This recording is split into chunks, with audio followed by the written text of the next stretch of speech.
আলো তৈরি করার জন্য হারিকেন বা বিভিন্ন আসবাবপত্র। এখানে ফরেনাররাও দেখতে আসছে, দেখতেই পারছেন। আমরা ২ বন্ধু চলে গেলাম মোটরসাইকেলে করে সেখানের উদ্দেশ্যে।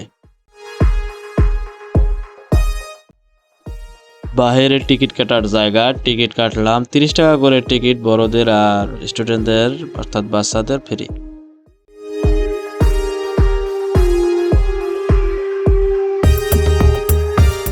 তো আমরা ঈদুল আজহার পরে শুক্রবার দিন গেছিলাম। তো শুক্রবার দিন জুমার নামাজ পড়লাম এই মসজিদে। নুরুদ্দিন ভাই আমাদের। তো প্রিয় দর্শক, আসসালামু আলাইকুম। তো আজকে এই মানিকগঞ্জ জেলার সাটুরিয়া উপজেলায় অবস্থিত বালিয়াটি জমিদার বাড়ির অজানা কিছু ইতিহাস আপনাদের মাঝে তুলে ধরব। ভিডিওটা অবশ্যই কন্টিনিউ করবেন আর অবশ্যই একটি লাইক দিয়ে যাবেন।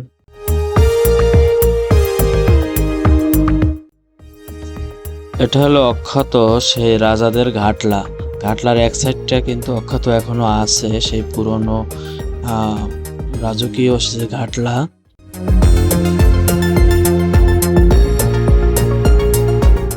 জমিদার বাড়ির সামনে রয়েছে 2টা দিঘি আর পিছনে একটা দিঘি আছে অনেক সুন্দর, এবং ঘাটলাগুলোও সেই একবার অক্ষত অবস্থায় প্রত্যেকটাই নূতনের মতো রয়ে গেছে।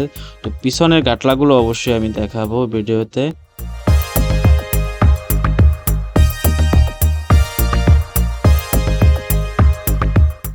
দুইটা দিঘি আছে, যে এত বড় দিঘি, বিশেষ করে এইটার পাশে যেটা দিঘি আছে এটা প্রায় আমার মনে হচ্ছে 2 একর নিয়ে একটা পুকুর হবে, বিশাল পুকুর। তো আমরা পুকুরের পাশে অনেক ঘোরাঘুরি করলাম। এখানে ফরেনাররাও দেখলাম যে দিঘিটা পুরো রাউন্ড করে ঘুরে দেখলো।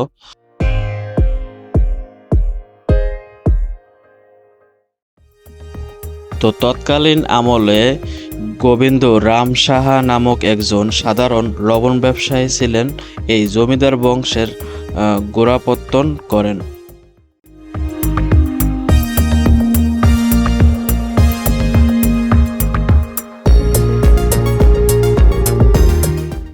মূলত গোবিন্দ রাম সাহা এবং তার আপন ভাইরা কলকাতাতে লবণ এবং কাপড়ের ব্যবসা ছিল।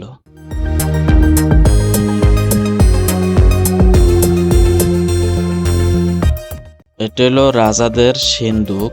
প্রত্যেকটা সিন্দুক কিন্তু অক্ষত অবস্থায় এখানে পড়ে আছে। এই সিন্দুকে মূলত হীরা অলংকার এবং টাকা পয়সা থাকতো। যুবরাজকে আমার সিন্ধুকে পাঠাও, যা আছে স্বর্ণ অলংকার দিয়ে দাও। এরকমেরই হয়তো ডায়লগ দিত রাজারা।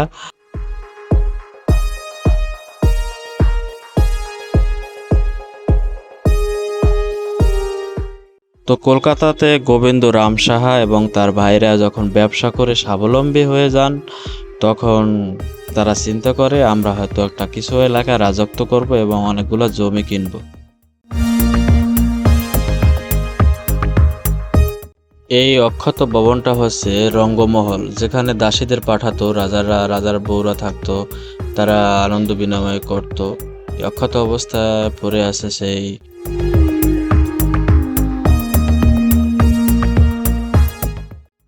গোবিন্দ রাম সাহা। পরবর্তী তাদের ভাইদের নিয়ে এই মানিকগঞ্জ জেলায় সাটুরিয়া উপজেলায় বালিয়াটি জমিদারিত্ব এখানে কেনেন। আমার পাশেই দেখতে পারতেছেন এই যে একটা অক্ষত অবস্থা, এটা হচ্ছে কারাগার।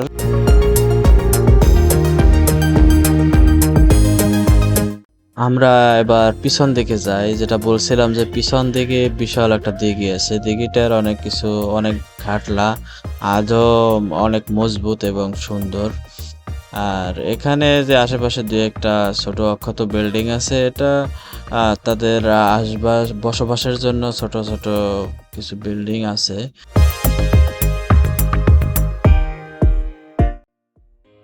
এই সেই সুন্দর দিঘি, যেটা বলছিলাম আগে, যে পিছনে একটি অপূর্ব একটি বড় দিঘি রয়েছে, সেই দিঘিটি দেখাবো। তো আমরা যদি সামনে আগাই, এখানে অনেক মানুষ আসে ছুটির দিনে দেখতে, বেশ ভালোই মানুষ হয়।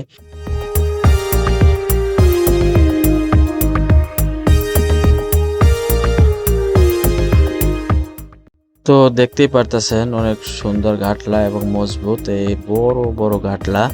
তো এখানে দেখতে পারতাছি ২টা ঘাটলা, আবার ওদিকে ৩টা ৪টা ঘাটলা। মূলত অনেকে প্রশ্ন করেন যে এত একটা দেখিতে এত ঘাটলা কেন? আমার কাছে মনে হচ্ছে যে আগেরকাল তো রাজাদের হিংসা বিদ্যা ছিল যে প্রজারা এক সাইডে গোসল করবে এবং রাজারা এক সাইডে করবে। এ ধরনের হয়তো এজন্য ঘাটলা হয়তো করা হয়েছে। তবে আমরা যখন ভিতরে ঢুকেছিলাম, ভিতরে বেশি একটা ফ্যান না থাকলেও কিন্তু অনেক বাতাস। তার কারণ হচ্ছে জানলাগুলো একবারে লেংথি জানলাগুলো, একবার মানুষের সমান ফ্লোর থেকে শুরু করে। তার মানে বাইরের বাতাসগুলো প্রবেশ করে খুব সহজেই। আর আমাদের বর্তমান যে জানলাগুলো সেগুলো তো আপনারা দেখেন যে বাতাস ঢোকার কোনো সিস্টেম থাকে না, খুব কমই বাতাস ঢোকে।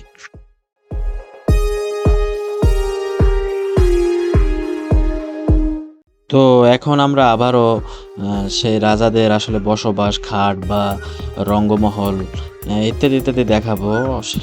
ভিডিওটা অবশ্যই কন্টিনিউ করেন আর অবশ্যই সাবস্ক্রাইব একটি লাইক করে যাবেন। কারণ আপনাদের কাছে টাকা পয়সা চাচ্ছি না।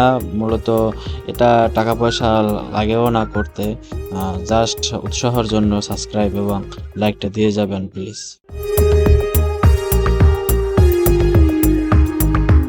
এটা হলো রঙ্গমহল। এখানে রানীরা অনেক সাজুগুজু করতো।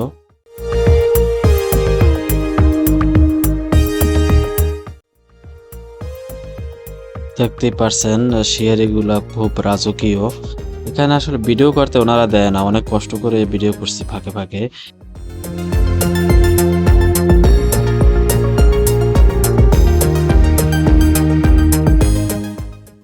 এটা হচ্ছে রাজাদের খাট।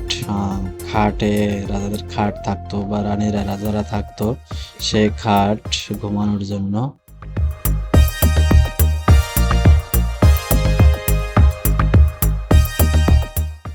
এইসব জিনিস দেখার মতো একটা ভবনই আছে, মূলত বাম সাইড দিয়ে শুরু করতে হয়। তো আমরা এই বাম সাইড দিয়ে যে হারিকেনগুলা আলো প্রদীপ জ্বালানোর জন্য যেগুলা সেগুলা তো অনেক এখানে জিনিস আসে রাজাদের অক্ষত অবস্থায় পড়ে আছে। যেমন এখানে কিন্তু আমরা যেদিন গেছিলাম ফরেনাররাও কিন্তু দেখতে আসছিল অনেক বিদেশ থেকে। আরো কিছু অজানা ইতিহাস জানার জন্য অবশ্যই সাবস্ক্রাইব করবেন। আসসালামু আলাইকুম।